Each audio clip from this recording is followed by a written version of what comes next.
What's up everybody? In this video I'm going to be showing y'all how you can build this PC that you see on screen right now. This is a great PC that you can get at a decent price. Most of you probably clicked on this video because you already have your parts chosen and you just want to find out how to build your own PC. Well, I'm just going to go ahead and give some reasons why you shouldn't buy a pre-built PC to those who don't have a pre-built and just want to find out, why building a PC is better than getting a pre-built. Now, today, getting a pre-built wouldn't be a terrible idea, to be completely honest. You can get some pretty good deals today, nowadays, compared to what you used to get. But right now, the only reason I would consider getting a pre-built is because they have more availability when it comes to graphics cards and CPUs than you can get your own hands on. So you can get a really good graphics card getting a pre-built compared to just getting the graphics card yourself, and you can get them for fair prices. But that's the only reasoning behind getting a pre-built I would back you up on. Let's just go over one of these PCs. So the Starter Pro PC is $1,449. That's cheaper than mine right now, which I wouldn't recommend getting mine at the moment. My graphics card and CPU are super overpriced right now, but I bought my PC total around 1,300 something because I just upgraded mine the other day. But right now, the price of the total of my parts was around 1,300. It's worth around 1,700 something right now, which I would not buy my PC for. But anyways, on NZXT's website, it shows what kind of parts they have. So they have CPU, GPU, RAM, storage. It doesn't show which kind of motherboard it has. It also doesn't show which kind of power supply it has, which are really important for these builds, which is another reason I wouldn't get a pre-built, because they could give you something that is really bad for these parts and you wouldn't even know until you get it. So the CPU. This is a decent CPU. I don't know much about Intel, to be completely honest, but this is a pretty good. It's 6 cores at 2.9 gigahertz. It'll get you what you want for gaming. It won't be the best for like streaming and editing, but for gaming, this will be pretty good.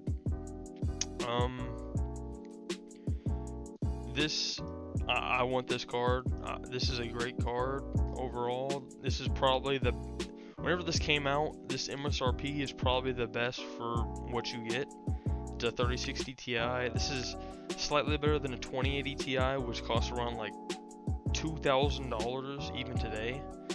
And that's like the MSRP is around I'm not really sure, to be completely honest. I think the MSRP for 2080 Ti is like 1,500, but the MSRP on this is around $400, and it's only slightly worse than a 2080 Ti.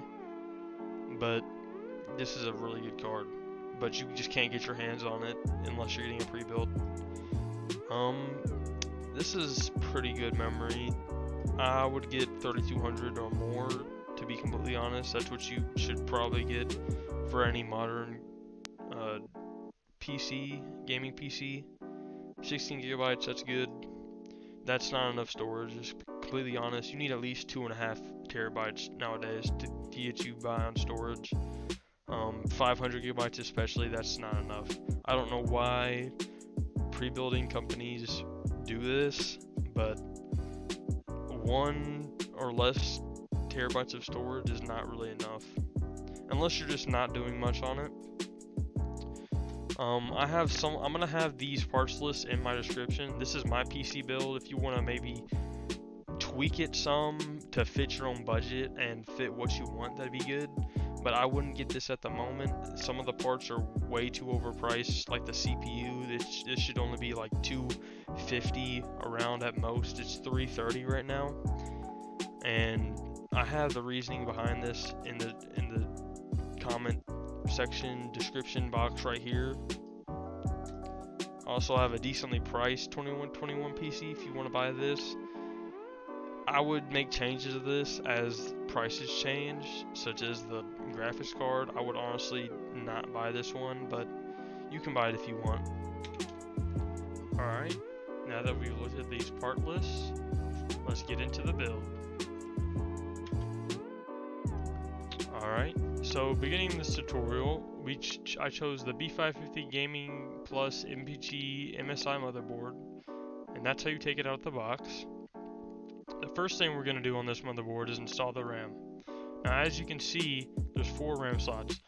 We only have 2 RAM sticks, so you don't want to insert it on the 2 closest to the motherboard. You want to insert them to the 2 farther away, and you have to skip slots like I did as shown.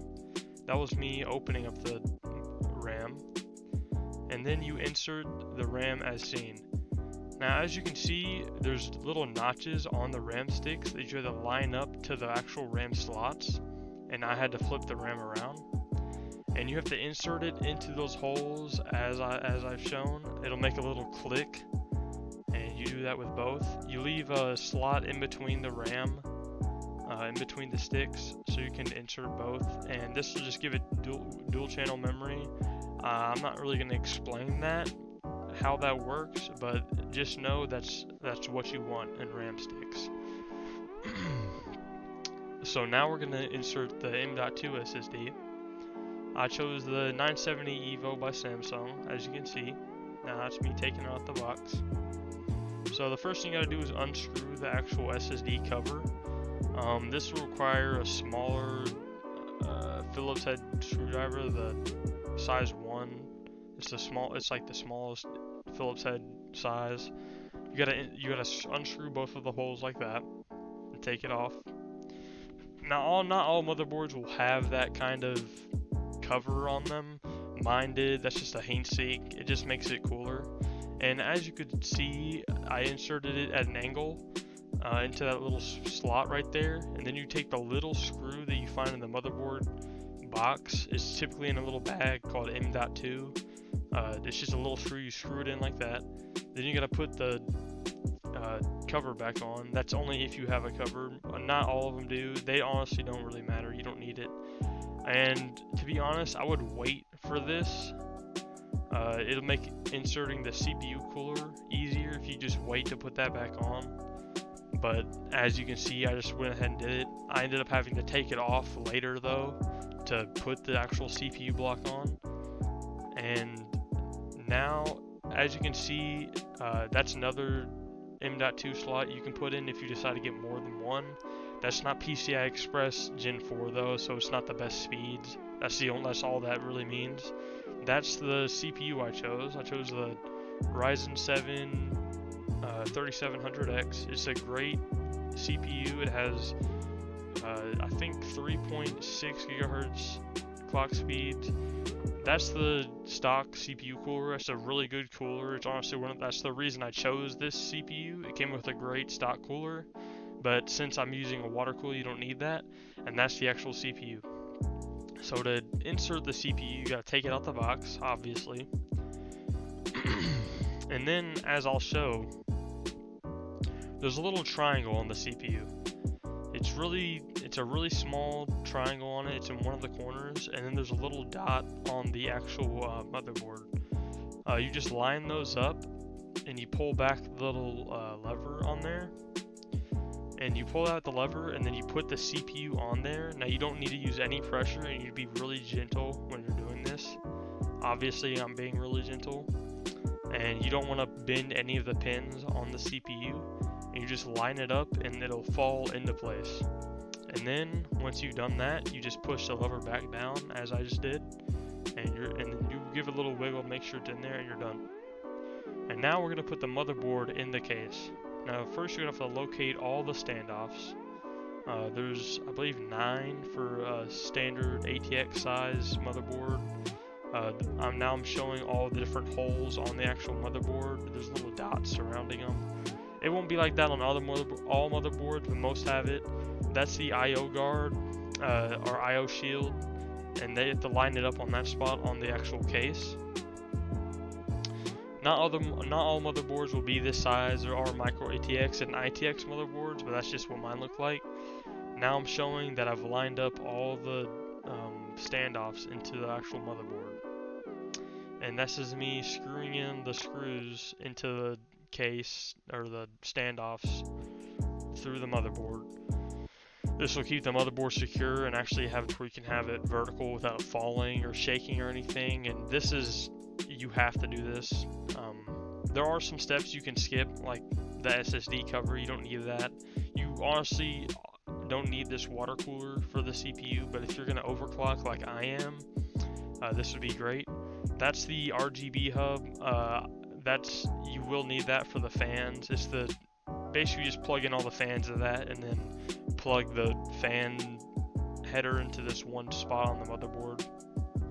But this is just me unboxing it. Alright, so the actual CPU water block came with 4 different mounting mechanisms.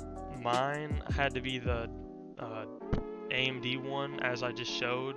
So I picked up the AM4 AMD one and did that. And this clip, I'm actually changing the water block, like glass cover thing on there. This isn't needed. You don't need this for the build if you don't want it. I'm just doing it because it looks better. And this is a really long clip. The little thing, the little what's it called? The axle screwdriver, whatever it's called, it's really cheap that they give you. It's like plastic, and so this took a really long time to do. You don't really need to do this if you don't want to. It just looks better, honestly. And as I was saying, not all motherboards are standard ATX size. There's micro ATX. The only difference between micro ATX and ATX is that you get more features with ATX. Like you get more SSD slots, but that's the only difference really. And I'll explain all of my choices inside of the parts list inside of the description of this video. This is me taking off the front of the actual case. You have to do that to insert the radiator, which is that little black box attached to the water cooler.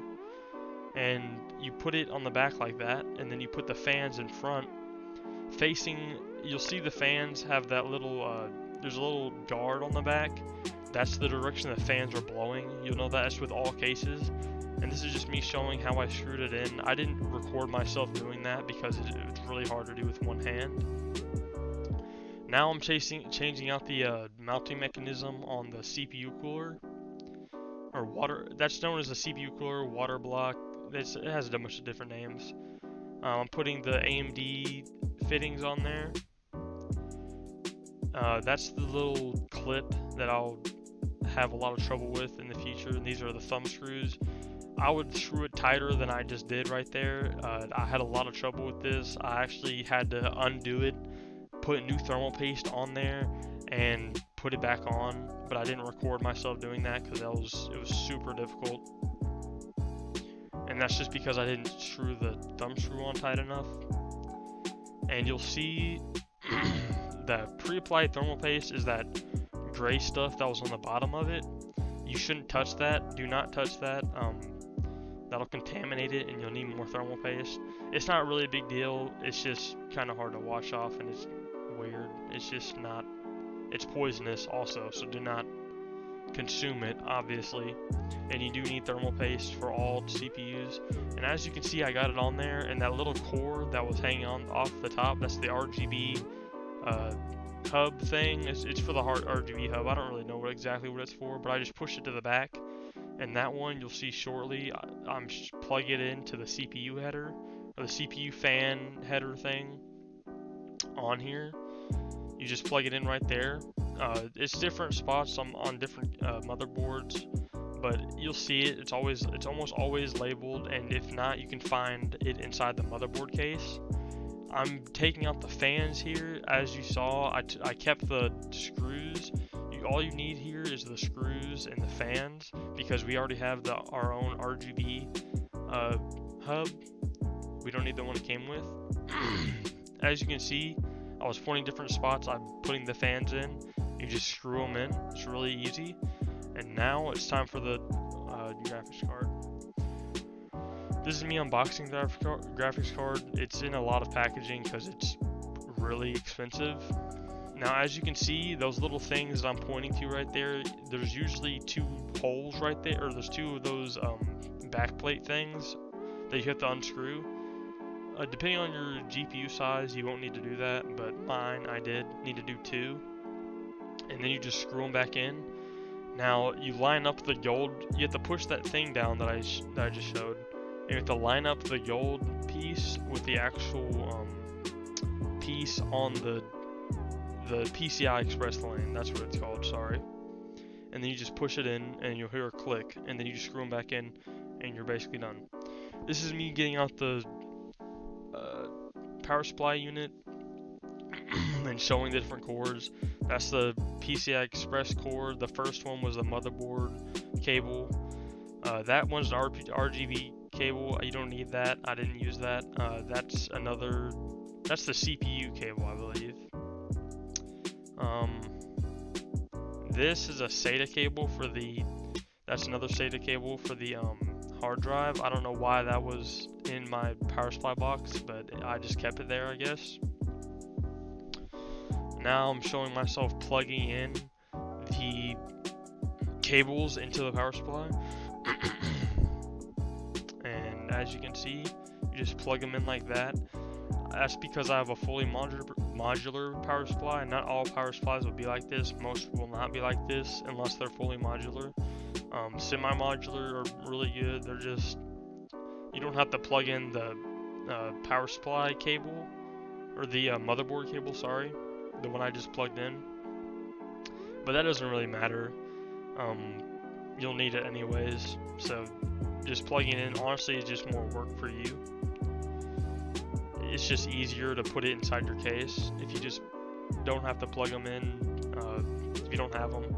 And non-modular power supplies really suck because it's terrible for cable management. It just has a ton of cords sticking out, and you can't really do anything with cable management. It's terrible. And that's me putting it inside the actual case. As you can see, I put the different cables in the different spots. The one up top was a CPU cable. The 2 that are coming out the middle are the PCI Express cables, and the big one with the cylinder-like casing is the motherboard one. That was me screwing in the power supply unit. This is just a picture of the back of the case before I did cable management. That was needed. Right here, I skipped a step. I plugged in the RGB hub to that the SATA cable, as you just saw. Now I'm about to plug in the hard drive. That was the hard drive right there, and onto the SATA cable. You can use the same one for the RGB hub and the SATA cable. And if you saw with the CPU, that cable, that little cable I push over the top of the case, that was on top of the actual water block, that one plugs into the actual RGB hub. This is me showing how I plugged in all the different cables that I pushed through right there. There's the RGB hub. And the cables, it'll be listed on the motherboard box or the motherboard inside the manual where to plug it in. It's super simple. Now we're doing the front panel connectors. You'll find it inside the motherboard box how to do it. It's pretty they're really hard to do, so I didn't record myself doing it, but as you see, that's all the front panel connectors plugged in. Right now I'm plugging in the USB cable for the RGB hub that came with the iCUE. It's the iCUE RGB hub for Corsair. You need this for all the fans and the water block for the CPU and case fans if you want good RGB without having to plug it into the motherboard.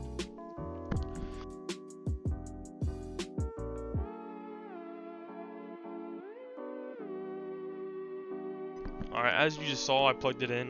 You have to line it up to there's a little hole missing on the USB cable, but it's easy to plug in. It's super easy.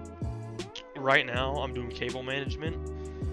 This is probably the hardest part of the whole process, and this is the final step of the actual hardware process when it comes to building your PC. Now this can be really difficult or really easy. It was difficult for me because I didn't cable manage as I went. It's honestly easier to do if you cable manage as you go, but I didn't, so I had to deal with all that mess. And towards the end, I just pretty much gave up and just put the back on there. But honestly, the saying is, if you can't see it, it's cable managed. So that's what I did. And it's actually more cable managed than it was before I upgraded it. So it was actually a lot more, it was a lot worse before I made this video. So it's actually pretty good. And I didn't show myself plugging all the CPU fans into, or the case fans into the RGB hub, but that's super simple. It'll show you how to inside the fan manual thing. And as you saw, I finished with the cable management. This is all the things I had plugged into the back right there. That's the HDMI connector, the power thing, the power switch. You had to switch that on. It had my keyboard, mouse, and internet. That's me turning it on. As you saw, all the lights turned on. And I'm spamming the delete button here so I can get the BIOS to open. As you can see, I have 3.6 gigahertz of CPU speed and RAM speed. It shows what CPU I have, what memory I have. It shows all the core counts, how much everything I have. This is just making sure you have everything correct. As you can see, 8,000 megabytes is just 8 gigabytes of RAM.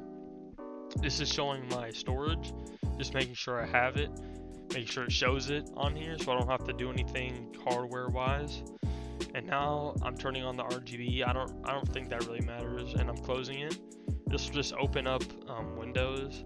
Now I'm gonna leave a link in the description to a video showing you how to install drivers and install Windows. You won't see any of this until after you install Windows, but once you're done with Windows installing all the drivers, you will be able to see all this. This is just my Radeon software showing my graphics card and my RAM and all that, and that's the end of the video. Hope y'all enjoyed.